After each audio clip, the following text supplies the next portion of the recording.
Maithili express की शानदार प्रस्तुति। हमर जान से देवी माँ, देवी माँ, देवी माँ, हमरा मिलाई देना। खुशी रिकॉर्डिंग स्टूडियो बलुआहा। हमर जान से देवी माँ, हमर जान से देवी माँ, हमरा मिलाई देना।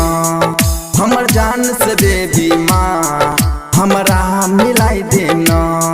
हमर जान से देवी माँ, हमरा मिलाई देना। हमर जान से देवी माँ, हमरा मिलाई देना। मर जेबो चरण में माँ, मर जेबो चरण में माँ, मर जेबो चरण में माँ, बस मुँह दिखाई देना। हमर जान से देवी माँ, हमरा मिलाई देना। हमर जान से देवी माँ, हमरा मिलाई देना। डीजे सुमित सतीश रईमा।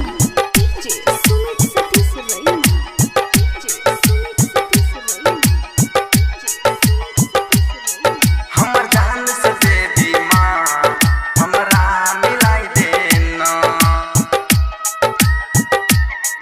हमरा मिलाई देना। तनी दुख बुझियो मैया, लाचार दीवाना के, लाचार दीवाना के, लाचार दीवाना के।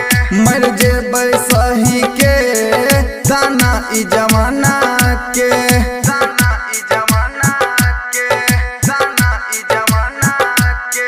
कलयुग में फेरू माँ, कलयुग में फेरू माँ, कलयुग में फेरू माँ, चमत्कार दिखा देना। हमर जान से देवी माँ, हमरा मिला देना। हमर जान से देवी माँ, हमरा मिलाई देना। हमर जान से देवी माँ, देवी माँ, देवी माँ, हमरा मिलाई देना।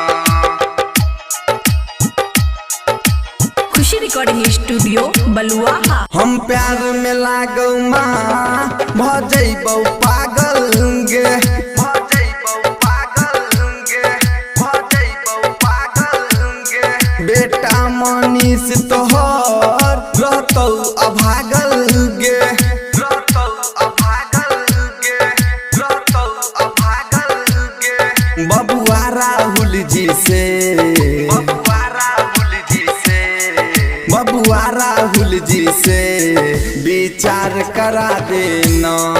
हमर जान से देवी माँ, हमरा मिलाई देना। हमर जान से देवी माँ, हमरा मिलाई देना। हमर जान से देवी माँ, हमरा मिलाई देना। हमर जान से देवी माँ, हमरा मिलाई देना। मर जेबो चरण में माँ, मर जेबो चरण में माँ, मर जेबो चरण में माँ, बस मुँह दिखाई देना। हमर जान से देवी माँ, हमरा मिलाई देना। हमर जान से देवी माँ, हमरा मिलाई देना। खुशी रिकॉर्डिंग स्टूडियो बलुआहा।